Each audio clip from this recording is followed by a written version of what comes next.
Assalamualaikum warahmatullahi wabarakatuh. Selamat pagi semuanya, salam sejahtera untuk kita semua. Om Swastiastu, Namo Buddhaya, salam kebajikan. Perkenalkan, saya Dian Purnamasari Abidin, SSMPD, selaku dosen tetap program studi Administrasi Publik STISIP Banten Raya. Video ini merupakan bagian dari pernyataan diri dosen dalam unjuk Tridharma Perguruan Tinggi atau PDD UKTPT Sertifikasi Dosen tahun 2026 pada aspek pelayanan pengajaran. Pada kesempatan ini saya akan menyampaikan terkait yang sesuai dengan bidang keahlian saya, yaitu mata kuliah umum bahasa Indonesia dengan kode mata kuliah STIBR 1103 yang mempunyai bobot mata kuliah 2 SKS yang diampu pada semester 1 program studi administrasi publik. Diselenggarakan dalam 16 kali pertemuan tatap muka dengan rincian 14 kali pertemuan materi dan 2 kali untuk pertemuan masing-masing ujian tengah semester dan ujian akhir semester. Deskripsi mata kuliah ini berfokus pada pemahaman teori dan kaidah kebahasaan serta teknik penggunaan bahasa dalam karya ilmiah. Adapun capaian pembelajaran pada mata kuliah bahasa Indonesia yaitu 1. Mahasiswa mampu memahami hakikat dan fungsi bahasa. 2. Mahasiswa mampu menerapkan kaidah bahasa Indonesia dalam komunikasi akademik dan administrasi publik. 3.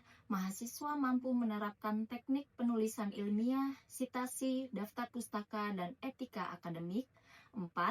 Mahasiswa mampu menyusun dan menyunting karya ilmiah sederhana. Dan 5. Mahasiswa mampu mengomunikasikan hasil pemikiran melalui presentasi ilmiah. Teknik pengajaran yang saya lakukan pada mata kuliah yang saya ampu yaitu Bahasa Indonesia untuk capaian komunikasi menggunakan teknik Delivery, Interaction, dan Assessment atau DIA. Delivery yaitu teknik pembelajaran atau penyampaian materi pembelajaran. Metode delivery ini saya lakukan dengan cara menyampaikan bahan materi atau bahan tayang berupa PowerPoint, modul, dan buku referensi melalui LMS Siakat STISIP Banten Raya, atau metode daring lainnya termasuk video Zoom Meeting dan Google Classroom. Tujuan teknik ini adalah untuk membangkitkan konsentrasi mahasiswa dalam pembelajaran. Seluruh materi pada mata kuliah Bahasa Indonesia ini sudah diunggah pada sistem Siakat. Mahasiswa dapat mempelajari mulai dari perangkat ajar yang sudah ditampilkan di Siakat, kemudian mahasiswa juga dapat membaca materi yang sudah diunggah di Siakat. Saya selalu menanyakan atau mengajukan sebuah pertanyaan atau memperjelas apakah materi yang saya sampaikan sudah bisa mereka pahami dan dimengerti. Kemudian saya sering menanyakan kepada mahasiswa apakah dari materi yang saya sampaikan ada pertanyaan atau tidak. Terkadang jika kondisi kelas dan mahasiswa sudah mulai berkonsentrasi penuh, saya akan memberikan umpan berupa pertanyaan sebuah studi kasus atau pertanyaan yang mesti mereka jawab dan menuliskan jawabannya di depan, sehingga mahasiswa yang lain harus siap untuk memberikan jawaban ataupun unjuk diri ke depan. Diskusi ini saya lakukan agar mahasiswa mempunyai daya kritis dan semangat belajar. Teknik kedua yang saya lakukan adalah interaksi menggunakan media pembelajaran yang dilaksanakan secara daring dan tatap muka. Media pembelajaran yang dilakukan secara daring diantaranya menggunakan Zoom Meeting untuk mendukung proses pembelajaran secara sinkronis dengan menggunakan Siakat yang di dalamnya sudah terdapat absensi mahasiswa, kemajuan dosen, materi pembelajaran, dan kolom diskusi. Juga media WhatsApp grup kelas yang dimanfaatkan untuk berdiskusi terkait proses dan kendala selama proses perkuliahan. Sedangkan interaksi melalui tatap muka dilakukan dua arah antara dosen dan mahasiswa berupa diskusi, tanya jawab, kolaborasi, dan refleksi bersama. Dan yang ketiga adalah assessment, di mana proses ini saya selaku dosen atau pengajar melakukan evaluasi kepada mahasiswa untuk menilai kemajuan dari mahasiswa atau evaluasi pada pertemuan. Pada pertemuan awal biasanya saya selalu menyampaikan bahwa metode penilaian untuk mata kuliah ini terdiri dari beberapa penilaian, diantaranya yang pertama adalah kehadiran, itu berbobot 10%, kemudian yang kedua adalah tugas dan kuis berbobot 15%, ketiga, presentasi kelompok berbobot 10%. Keempat, proyek mini berupa karya ilmiah sederhana berbobot 20%. Kelima, UTS berbobot 20% dan UAS berbobot 25%. Hal tersebut untuk memotivasi mahasiswa agar aktif dan disiplin. Saya juga menyampaikan kepada mahasiswa untuk yang menyampaikan pertanyaan atau menanggapi materi yang telah saya sampaikan, menyelesaikan tugas sesuai dengan yang diminta dan aktif di kelas, maka saya akan memberikan reward nilai. Dan bagi mahasiswa yang terlambat datang dan tidak mengerjakan tugas, maka saya terus memotivasi untuk tetap menyelesaikan tugas dan belajar bertanggung jawab. Model pembelajaran yang dilakukan dalam mata kuliah ini adalah experiential learning dan project-based learning dengan metode presentasi interaktif, demonstrasi, praktik, kolaborasi kelompok, dan respon kreatif. Berikut adalah video proses pembelajaran pada mata kuliah Bahasa Indonesia dengan materi pada pertemuan kedua, yaitu hakikat dan fungsi bahasa. Mari kita simak. Wassalamualaikum warahmatullahi wabarakatuh.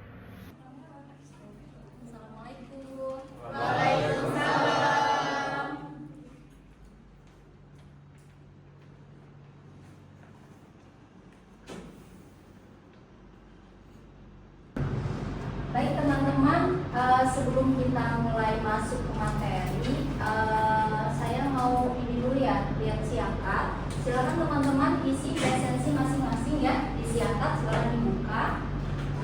Nanti saya cek siapa yang tidak hadir. Tapi sepertinya hadir semua ya ini ya, lengkap semuanya.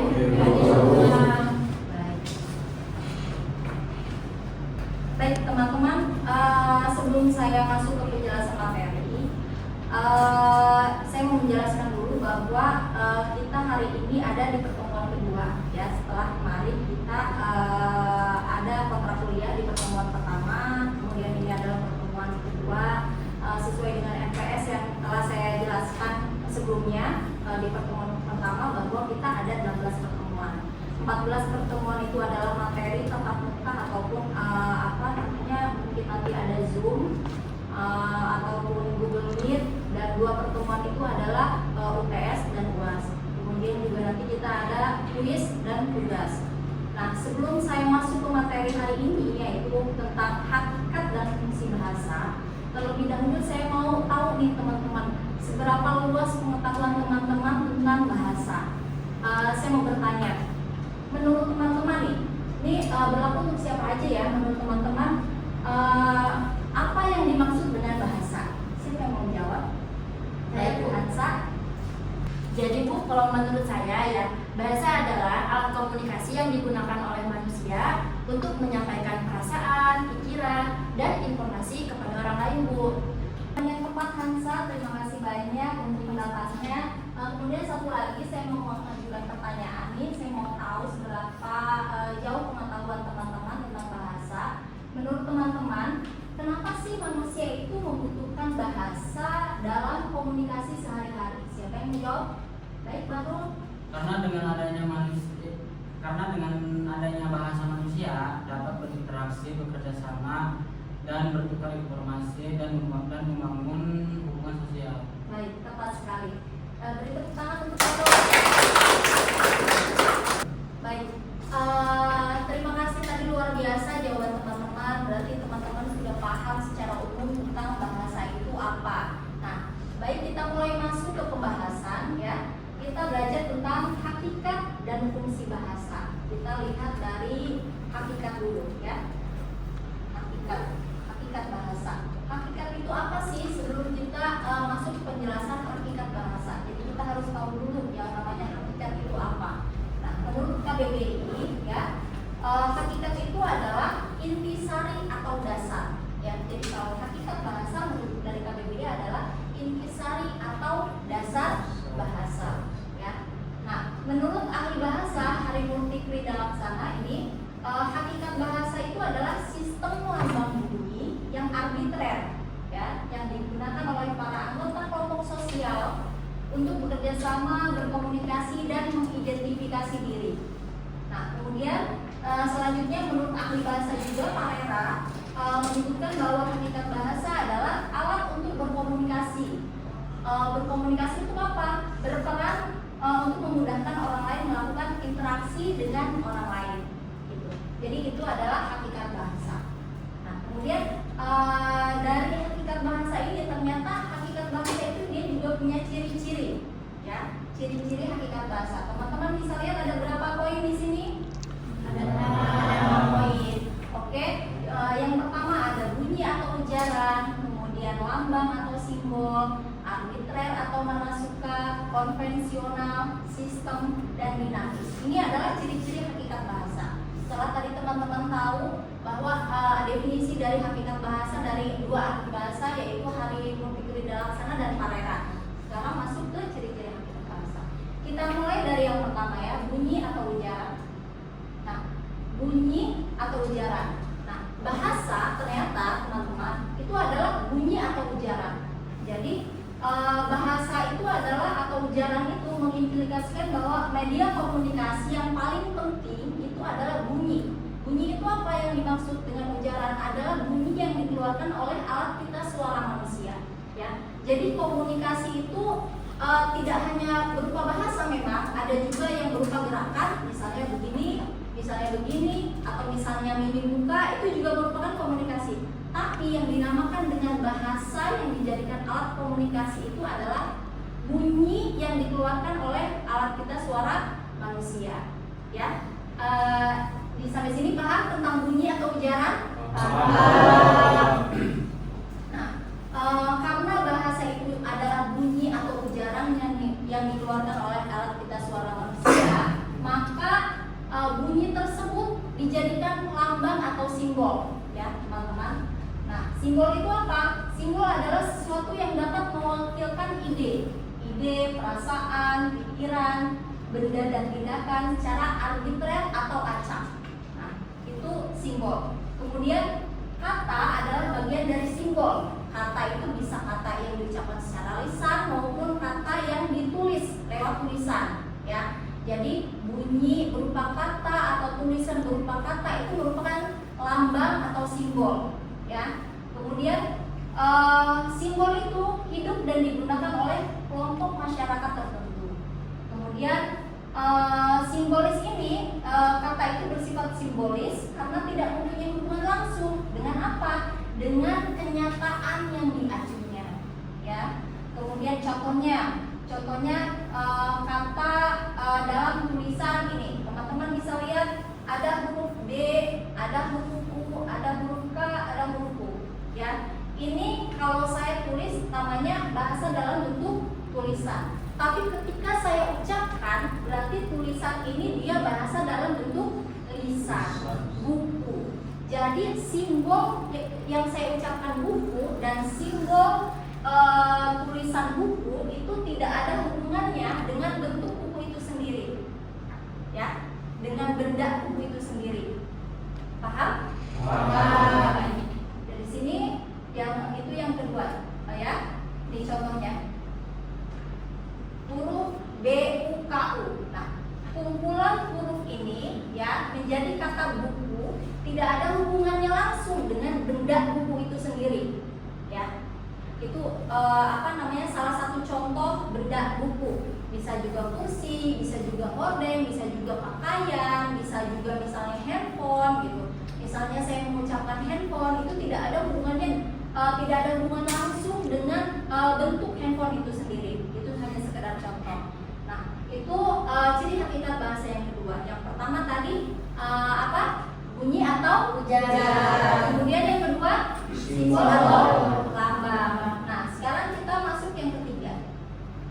Ya, karena bahasa itu bahasa itu dia berasal dari bunyi atau ujaran. Kemudian bunyi atau ujaran itu dijadikan lambang atau simbol, maka bahasa itu dia bersifat arbitrer.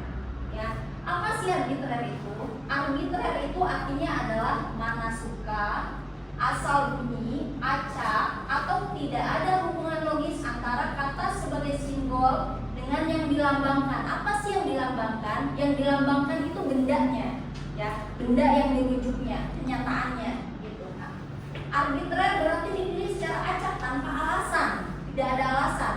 Nah, sehingga ciri khusus bahasa tidak dapat diramalkan secara tepat, ya.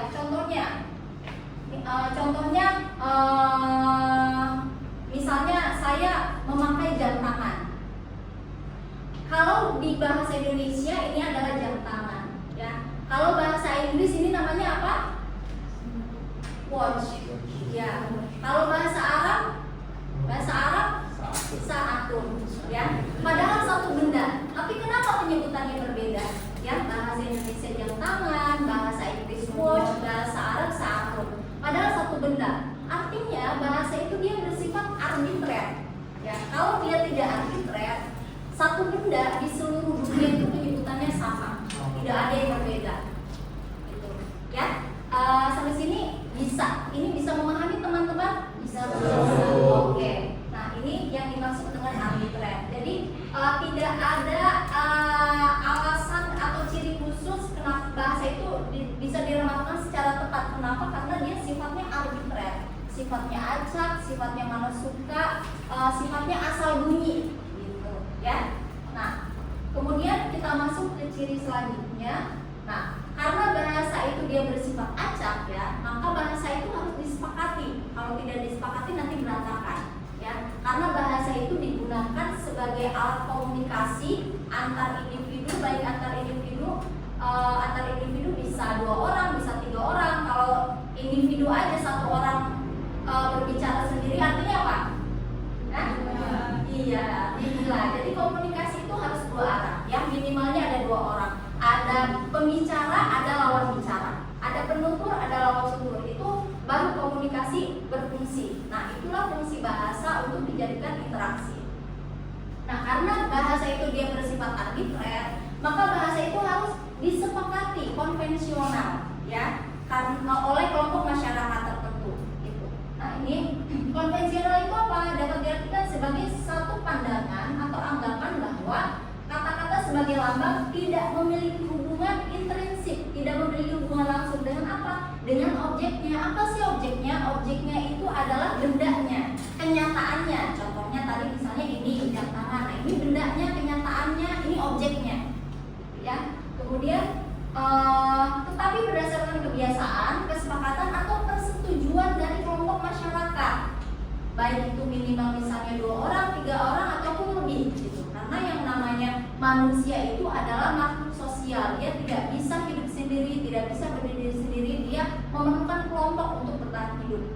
Gitu. Ya. Kemudian tahapan awal adalah manasuka atau arbitrer. Hasilnya disepakati dan dikonvensikan sehingga menjadi konsep yang terbagi bersama. Nah, selanjutnya karena dia bahasa itu sudah disepakati, maka bahasa itu ternyata memiliki pola dan kaidah.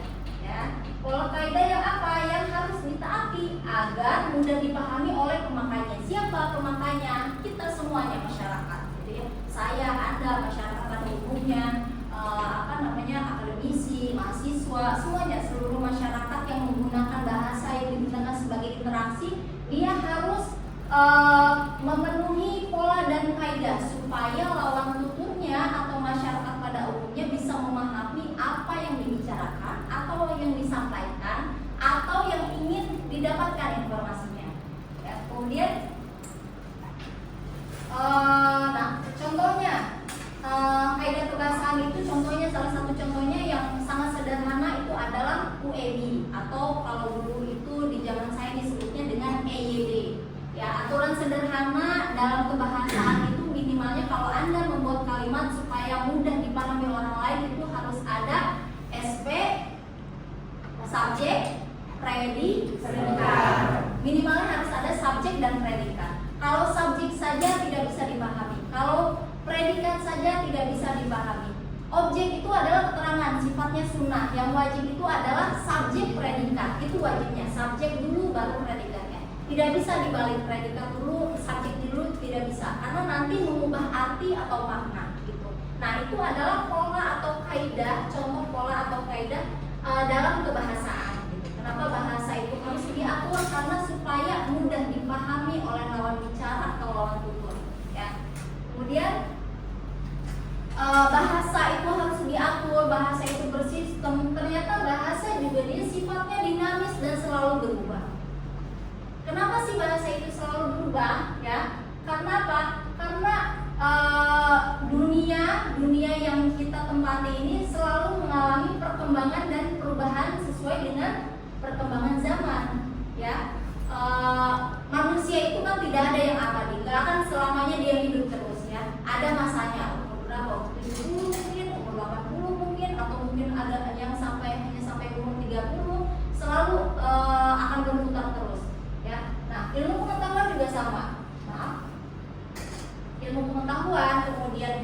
perkembangan teknologi atau perubahan teknologi dari kehidupan masyarakat. Contohnya teman-teman, munculnya kosakata baru, swafoto. Mungkin teman-teman waktu dulu zamannya SMP atau zamannya SD tidak mengenal kata swafoto ya. Dulu mungkin Anda mengenalnya selfie yuk gitu. Selfie itu sekarang sudah jarang digunakan, tapi sekarang banyak orang lebih senang menggunakan kata swafoto atau apa ya, sekarang tuh wifi biasanya gitu. Wifi yuk. Wifi itu bukan maksudnya wifi jaringan ya, tapi wifi itu foto bersama. Kalau swafoto itu foto sendiri, foto tunggal. Kalau wifi itu foto bareng-bareng, sama-sama. Kemudian juga ada kata gawai. Gawai itu sebagai padanan dari kata gadget.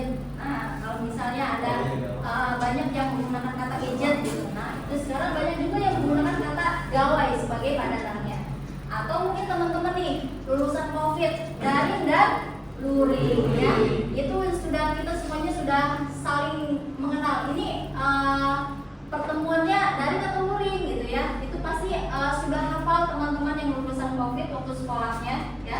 Kemudian ada kata sultan, contohnya sultan. Kalau zaman saya sekolah, saya mengenal kata sultan itu sebagai seorang raja ya. Tapi sekarang di masa ini, di masa tahun 2026 ini, ternyata kata sultan itu dia mengalami perubahan makna. Contohnya ada orang yang sangat kaya disebut dengan sultan. Artinya sultan itu sekarang dia mengalami pergeseran makna, tidak lagi menjadi seseorang yang sangat diagungkan, seseorang yang tak dihormati. Tapi kalau sekarang itu kata sultan mempunyai makna dia orang yang sangat memiliki banyak harta, gitu. Ya. Kemudian, contohnya lagi penggunaan bahasa dalam kehidupan sehari-hari. Contohnya, kalau dulu zamannya saya kecil, kalau mau berkomunikasi dengan orang yang jaraknya jauh, gitu ya, misalnya beda kota, beda provinsi, beda kecamatan, itu kita harus kirim surat by post, ya, melalui pos, kirim surat melalui pos. Tapi kalau sekarang tinggal apa? Misalnya chat, DM di Instagram atau call aja deh, video call gitu. Ternyata teknologi memudahkan. Zamannya saya belum ada Android, belum ada kuota, internet masih sangat terbatas, sehingga apa-apa kita kalau ingin berkomunikasi dengan orang yang jaraknya jauh, kita harus menulis surat, dikirimkan melalui pos. Tapi kalau sekarang, karena teknologi semakin canggih, jadi tidak perlu bertatap muka langsung. Jadi teman-teman tinggal apa? Chat melalui WA atau misalnya direct message di Instagram atau video call lewat WhatsApp gitu ya. Nah, artinya apa? Bahasa itu bersifat dinamis karena selalu berkembang mengikuti perubahan zaman. Ya, nah itu bahasa yang selalu berubah-ubah. Sampai sini paham teman-teman? Kalau teman-teman sudah paham tentang hakikat bahasa, kita sekarang beralih ke materi fungsi bahasa. Nah, ini teman-teman ya, materi fungsi bahasa. Nah, fungsi bahasa itu apa? Tadi kan teman-teman sudah paham yang namanya hakikat bahasa, bahwa bahasa itu adalah bunyi atau ujaran. Bunyi atau ujaran yang dikeluarkan oleh alat kita suara manusia. Karena dia hanya berupa bunyi, maka bunyi itu dilambangkan menjadi simbol dari sesuatu yang dilambangkan. Apa sesuatu yang dilambangkannya? Yaitu benda yang dirujuknya, gitu ya. Karena dia menjadi simbol, maka bahasa itu dia sifatnya arbitrer atau mana suka. Karena sifatnya arbitrer, maka bahasa itu harus disepakati ya antar kelompok masyarakatnya untuk digunakan sebagai komunikasi sehari-hari. Nah, dari situ ternyata kita bisa tahu bahwa bahasa itu dia selalu berubah, tidak statis, tidak tetap. Dia akan selalu berubah sesuai perkembangan zaman. Nah, dari hakikat bahasa yang sudah saya jelaskan, kita sekarang tahu makna dari fungsi bahasa. Apa fungsi bahasa? Fungsi bahasa itu adalah secara umumnya ya, sebagai alat komunikasi atau wahana komunikasi bagi manusia, baik itu komunikasi lisan maupun tulisan. Ya, itu gambaran umumnya. Tapi kalau secara spesifiknya ya teman-teman, ternyata fungsi bahasa itu ada lagi. Fungsinya apa? Yang pertama, untuk menyampaikan informasi dan mendapatkan informasi. Teman-teman kalau mau tahu tentang sesuatu pasti ada komunikasi yang diutarakan. diutarakan. Komunikasi itu kan diutarakan lewat penggunaan bahasa. Misalnya, coba tanya mama udah sampai mana. Kalau udah mau deket sampai Indomaret nanti biar saya yang jemput. Misalnya gitu. Itu kan ada bahasa yang dikomunikasikan. Atau misalnya teman-teman mau menyampaikan sesuatu. Besok mata kuliahnya Ibu Dian diundur. Sepertinya diundur di minggu depan. Itu kan ada bahasa yang digunakan untuk komunikasi. Nah, itulah fungsi bahasa untuk menyampaikan informasi. Kemudian yang kedua, sebagai ekspresi diri. Ketika misalnya teman-teman mungkin di semester kemarin ada yang mendapatkan nilai C dari misalnya Pak Sugiatno misalnya, atau ada yang mendapatkan nilai D, ada yang misalnya dia nggak menerima, kok saya dapat nilai D sih, kok saya dapat nilai C ini. Itu kan ada bahasa yang diungkapkan oleh seseorang ya. Nah, itu artinya apa? Ekspresi diri. Bahasa itu berfungsi sebagai ekspresi diri. Kemudian selain itu, bahasa juga sebagai adaptasi. Adaptasi contohnya bagaimana? Bahasa itu dia digunakan sesuai dengan konteksnya. Contohnya, teman-teman berada di kantin misalnya, ya, ngobrol dengan teman-teman sebaya, dengan teman-teman kelas ini menggunakan bahasa slang. Ketika teman-teman datang ke kelas bertemu dengan saya, menyapa saya, teman-teman tentu tidak menggunakan bahasa slang ya. Tentu teman-teman menggunakan bahasa yang sopan dan santun. Nah, itu artinya teman-teman menggunakan bahasa yang digunakan secara adaptasi. Jadi bahasa itu dia berfungsi sebagai adaptasi dengan siapa Anda berbicara, di mana Anda berbicara. Itu artinya adaptasi. Kemudian ada integrasi. Integrasi itu apa contohnya? Contohnya nih teman-teman, mungkin di sini ada yang berasal dari Jakarta, ada yang berasal dari Jawa Timur. Itu kan masing-masing suku bahasanya berbeda ya. Kalau misalnya dengan masing-masing bahasa ini atau masing-masing suku ini saya menjelaskan materi menggunakan bahasa Madura misalnya, apa teman-teman paham? Ya. Itulah fungsi bahasa sebagai integrasi atau sebagai pemersatu. Bahasa Indonesia itu fungsinya ini sebagai pemersatu.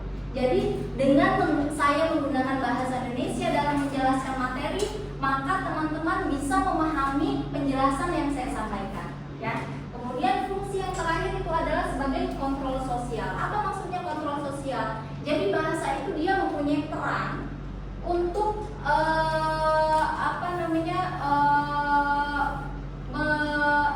dia perannya untuk mengamati perilaku manusia. Apa contohnya mengamati perilaku manusia? Ada himbauan, ada nasihat, ada larangan, ada perintah. Ya, contohnya, Hansa, kamu minggu depan kalau kuliah jangan pakai sandal jepit ya, contohnya. Itu kan larangan, ya. Larangannya menggunakan apa saya? Menggunakan bahasa untuk dikomunikasikan. Atau misalnya gini, masyarakat daerah Sabi dihimbau untuk menjaga kebersihan, itu himbauan. Atau misalnya ada himbauan masyarakat Pandeglang pada tanggal 27 Juli sampai tanggal 30 Juli dihimbau untuk melengkapi kendaraannya karena ada operasi maung misalnya. Itu kan himbauan. Jadi ada bahasa yang digunakan untuk menyampaikan atau mengamati perilaku manusia, ya. Nah, ini adalah fungsi bahasa. Baik, teman-teman. Ini dua submateri. Yang pertama hakikat dan fungsi bahasa, hakikat bahasa, kemudian fungsi bahasa. Sampai juga kita di akhir materi, ya. Sebelum saya mengakhiri materi, kita adakan diskusi atau sesi tanya jawab ya. Baik, dari apa yang sudah saya sampaikan, sekarang kita sesi tanya jawab atau diskusi ya. Apa ada yang ingin ditanyakan dari teman-teman? Ya, silakan.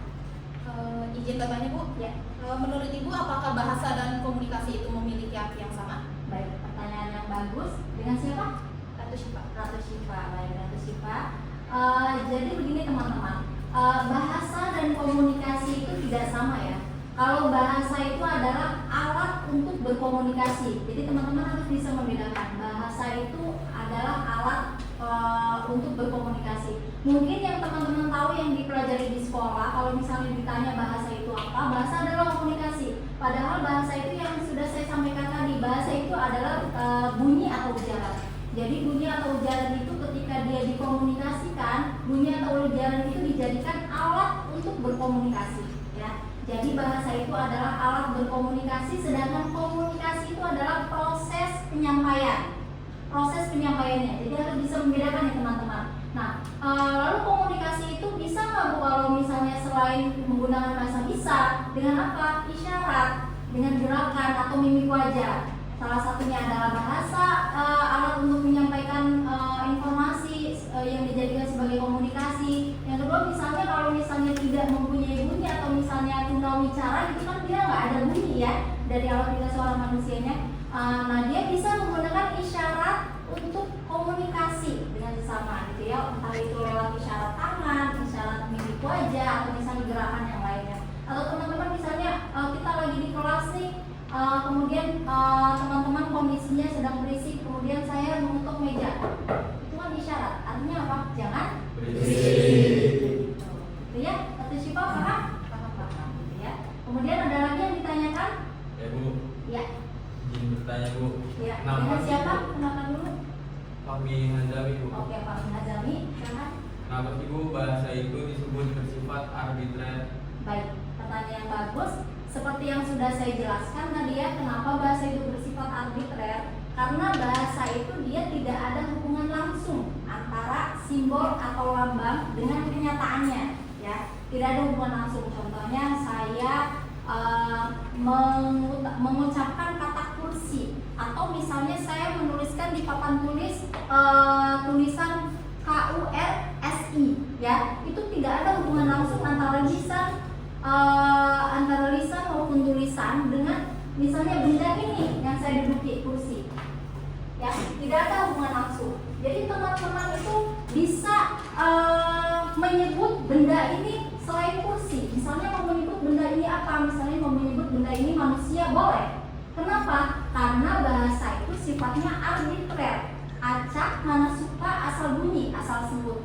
Nah, kemudian dia berdasarkan apa? Maknanya berdasarkan kesepakatan kelompok masyarakatnya. Jadi makna itu disepakati oleh kelompok masyarakatnya. Kita mau menyebut ini apa nih? Benda ini kursi, oke kursi. Kita mau menyebut benda ini apa? Meja, oke meja. Hanya di lingkungan kita, ya, hanya di lingkungan kita. Karena bahasa itu sifatnya arbitrer. Benda ini di sini meja. Orang Indonesia menyebut ini meja. Tapi kalau orang Inggris menyebut ini apa? Table. Gitu. Satu benda di seluruh dunia penyebutannya bermacam-macam, berbeda-beda. Itu yang dinamakan dengan arbitrer. Begitu kami paham? Paham Bu. Baik, terima kasih. Oke teman-teman, ada pertanyaan lagi? Saya Bu. Ya. Saya Putri Dwi Riana, izin bertanya Bu. Ya. Bu, mengapa bahasa itu terus berkembang dari waktu ke waktu? Baik, terima kasih pertanyaannya bagus Putri. Jadi kenapa bahasa itu dia terus mengalami perubahan, atau seperti yang saya sudah jelaskan tadi bahwa bahasa itu sifatnya dinamis ya, akan selalu berubah karena bahasa itu mengikuti perkembangan zaman. Artinya apa? Manusia itu kan tidak ada yang abadi, akan selalu ada yang meninggal, misalnya ada yang lahir gitu ya, tidak ada yang abadi, sehingga manusia membawa ketiadaan itu dengan bahasanya gitu. Manusianya tidak ada, bahasanya juga dibawa oleh manusia itu gitu ya. Jadi bahasa akan selalu berkembang mengikuti perkembangan zaman, mengikuti masyarakatnya, manusianya, kemudian teknologinya gitu ya. Contohnya, contoh kecilnya mungkin di eranya teman-teman sekolah itu kalau eranya teman-teman itu tidak ada kata-kata mungkin seperti yang saya contohkan tadi soal foto gitu contohnya ya, atau misalnya daring, luring gitu, atau misalnya DM, video call mungkin belum ada. Tapi karena sekarang teknologi semakin canggih gitu ya, tidak ada lagi manusia itu untuk berkomunikasi lewat tulisan atau kirim surat. Jadi tinggal satu kali klik teman-teman sudah bisa terhubung dengan siapa teman-teman ingin berkomunikasi gitu. Bisa video call atau sekarang mungkin email, atau misalnya 5 tahun yang lalu eranya itu Telegram gitu ya. Nah itu bahasa akan selalu mengikuti perkembangan zaman. Atau misalnya sekarang itu sudah mulai lagi digalakan penggunaan bahasa baku gitu di di masyarakat. Contohnya banyak masyarakat yang paham gawai itu ternyata padanan dari gadget atau telepon genggam. Jadi sudah banyak nih masyarakat yang paham. Kalau dulu mungkin masyarakat itu masih menggunakan menyebut telepon genggam itu gadget, padahal gadget itu kan bahasa Inggris ya, bahasa Inggris. Jadi masyarakat itu sekarang sudah mulai paham gitu. Oh, ini tuh gawai gitu. Atau misalnya dulu penyebutan email. Kalau sekarang sudah paham email itu padanan katanya bahasa Indonesianya adalah surel gitu ya. Atau misalnya contohnya lagi kata zamannya saya sekolah itu kalau menyebut sebutan orang tua, kedua orang tua itu bonyok, artinya bokap nyokap. Tapi sekarang lagi ya teman-teman. Jadi sekarang itu mungkin teman-teman ketika misalnya ada anak gen milenial menggunakan kata-kata bonyok, mungkin teman-teman nggak paham. Kalau sekarang tuh eranya bukan bokap nyokap lagi, tapi mungkin ayah bunda, mama papa, abah ibu mungkin ya gitu. Sudah kembalinya eranya sudah kembali sopan gitu. Nah artinya apa? Bahasa itu akan selalu berkembang. Ada yang punah, ada yang tumbuh. Sesuai dengan perkembangan manusianya ada yang punah, ada yang tumbuh juga gitu. Jadi bahasa itu mengikuti perkembangan. Kalau misalnya manusianya itu abadi, nggak pernah punah, ya bahasa itu akan stagnan. Tapi karena manusia itu tidak ada yang abadi, ada yang punah, ada yang tumbuh, ada yang lahir, maksudnya, jadi bahasa pun demikian akan selalu bersifat dinamis, selalu berubah. Gitu. Ya, Putri paham? Baik, selanjutnya apakah ada pertanyaan lain? Ya, saya Reva Wijaya ya bertanya, mengapa mahasiswa masih harus mempelajari bahasa Indonesia di perguruan tinggi? Baik, terima kasih Reva, sangat bagus pertanyaannya. Nah, kenapa sih kita masih atau Anda masih harus mempelajari bahasa Indonesia? Padahal Anda bukan prodi bahasa Indonesia ya, tapi Anda prodi apa? Administrasi. Kenapa kok masih harus terus mempelajari? Karena Anda di perguruan tinggi itu dituntut untuk mampu berkomunikasi secara akademik yang pertama. Kemudian yang kedua, Anda juga dituntut untuk mampu membuat tulisan ilmiah, yang mana tulisan ilmiah itu pasti harus menggunakan bahasa yang baku, ya. Kemudian juga Anda harus mampu beradaptasi di lingkungan akademik. Ketika Anda berbicara dengan dosen harus menggunakan bahasa apa? Ketika Anda berbicara dengan teman sebaya harus menggunakan bahasa apa? Tidak mungkin Anda misalnya berdua ketika dengan teman sebaya ngobrol Anda menggunakan bahasa baku, mungkin nggak? Nggak mungkin pakai bahasa baku lagi. Curhat nangis-nangis sama teman diputusin pacar nggak mungkin pakai bahasa baku ya. Nah, begitupun juga dengan ketika Anda berkomunikasi dengan dosen gitu. Anda pasti harus setidaknya menggunakan bahasa yang santun ya. Ketika Anda menyapa dosen atau misalnya menanyakan tugas atau meminta materi kepada dosen pasti harus menggunakan bahasa yang santun. Kemudian yang tak kalah penting itu adalah dari segi karya ilmiah ya. Karya ilmiah itu tidak sembarang menggunakan bahasa. Anda harus paham betul aturan kebahasaan, aturan bakunya seperti apa gitu ya. Jadi dalam penulisan karya ilmiah itu tidak cukup menggunakan bahasa yang baik ya. Bahasa yang baik itu bisa digunakan di konteks informal ya, atau misalnya dalam kondisi seperti ini bisa digunakan bahasa yang baik. Tapi ketika Anda membuat tulisan yang sifatnya karya ilmiah, tentu Anda tidak bisa menggunakan bahasa yang baik.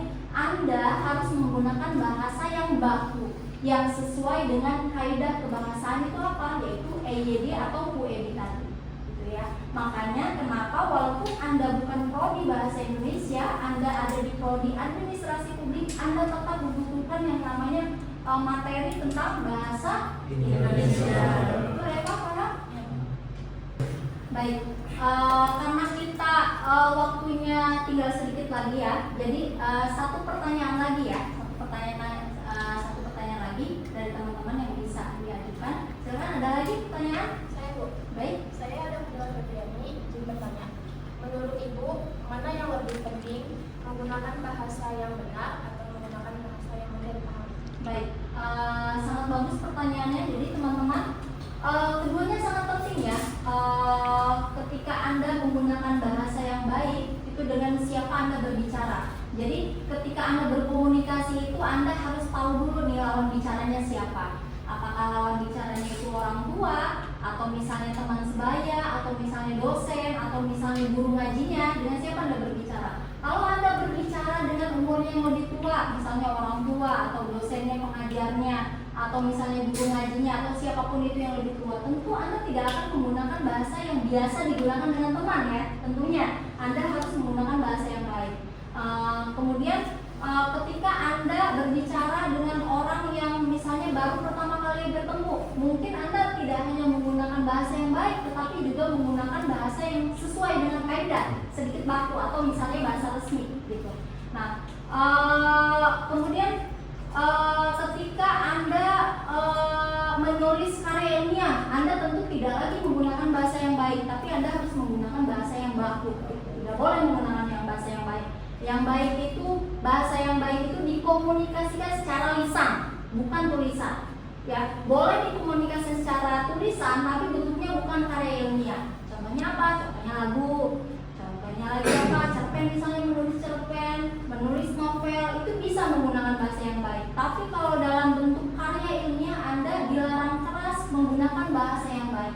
Harusnya apa yang wajib? Menggunakan bahasa yang bagus. Jadi dua-duanya penting, tergantung dengan siapa Anda berbicara, di mana Anda berbicara, media apa yang Anda gunakan, apakah lisankah atau tulisankah.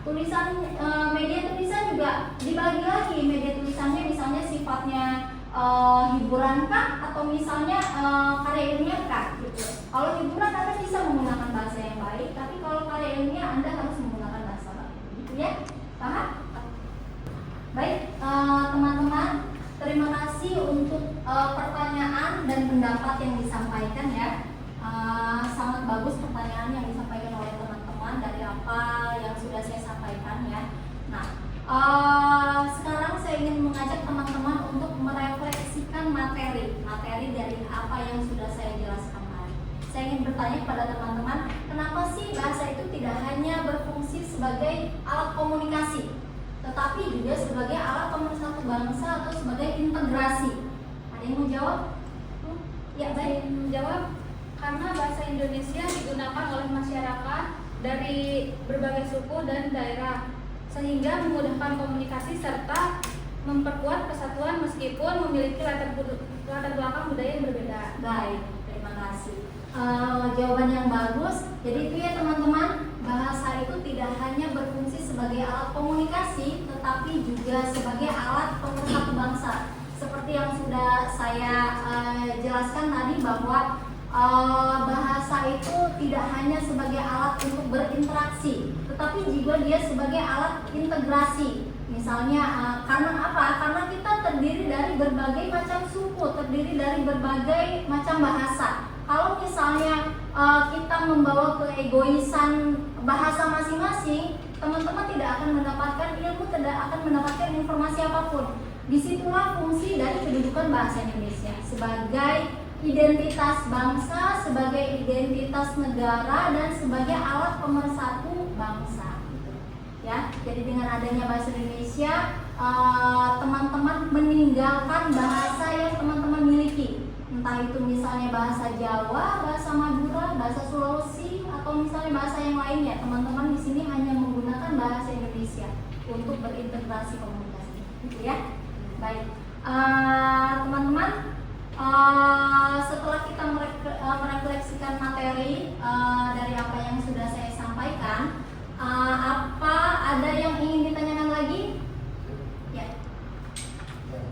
Menurut saya, bahasa tidak hanya berfungsi sebagai alat komunikasi.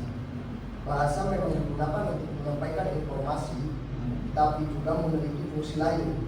Misalnya, untuk mengungkapkan perasaan seperti saya senang karena di mata kuliah Ibu mendapat nilai A. Selain itu, Bu, bahasa juga memiliki fungsi adaptasi. Itu menyesuaikan cara bicara dengan lawan bicara. Misalnya, ketika saya berbicara dengan teman-teman di kantin dan berbicara dengan ibu di kelas menggunakan bahasa yang berbeda konteksnya. Baik, terima kasih Dailami. Itu pendapat yang sangat bagus ya. Berarti Dailami sudah memahami materi apa yang saya jelaskan tadi. Kemudian selanjutnya apa ada yang ingin menyampaikan pendapatnya terkait dengan materi yang sudah saya sampaikan? Izin menambahkan, bahasa punya fungsi integrasi sehingga dapat mempersatukan masyarakat dari berbagai daerah yang dengan latar belakang yang berbeda-beda. Kemudian bahasa juga sebagai kontrol sosial, misalnya himbauan, jagalah kebersihan lingkungan, yang mengajak masyarakat untuk mematuhi aturan. Jadi fungsi bahasa sangat penting dalam kehidupan sehari-hari dan kehidupan bermasyarakat. Baik, bagus sekali. Selanjutnya ada lagi yang ingin menyampaikan pendapatnya? Cukup? Sudah jelas ya? Ya. Baik teman-teman, akhirnya kita sudah sampai di materi akhir ya. Sudah selesai kita tadi ada dari apa yang sudah saya sampaikan, materi tentang hakikat dan fungsi bahasa ya. Kemudian juga kita melakukan diskusi dan refleksi dari materi ini. Maka dari sini saya ingin menyimpulkan dari apa yang sudah saya jelaskan bahwa bahasa itu tidak hanya bersifat sebagai komunikasi, tetapi bahasa itu juga sebagai alat ekspresi diri ya, sebagai alat pemersatu bangsa, sebagai alat kontrol sosial dan sebagai adaptasi gitu ya, di mana Anda berbicara dengan siapa Anda berbicara. Kemudian juga sebagai calon sarjana ya teman-teman, walaupun ini masih semester 1, sebagai calon sarjana di program studi administrasi publik, saya berharap dari mata kuliah bahasa Indonesia ini akan menjadi bekal teman-teman untuk bisa menggunakan bahasa yang baik dan benar sesuai dengan konteksnya ketika Anda melayani masyarakat ya. Ketika Anda melayani masyarakat, melayani publik, itu Anda harus bisa menggunakan bahasa yang santun, bahasa yang baik, dengan siapa Anda berbicara, di mana Anda berbicara. Baik, terima kasih teman-teman untuk partisipasinya, antusiasnya, untuk pendapatnya, dan juga kehadiran teman-teman di sini. Semoga menambah wawasan teman-teman dan bisa menjadi bekal teman-teman untuk kedepannya. Terima kasih. Saya akhiri pertemuan hari ini. Assalamualaikum warahmatullahi wabarakatuh. Waalaikumsalam warahmatullahi wabarakatuh. Sekian rekaman video pembelajaran untuk mata kuliah Bahasa Indonesia Program Studi Administrasi Publik STISIP Banten Raya. Semoga dengan adanya video ini bisa menjadi pertimbangan yang baik dalam proses penilaian sertifikasi dosen gelombang 1 tahun 2026. Akhir kata saya ucapkan terima kasih. Wassalamualaikum warahmatullahi wabarakatuh.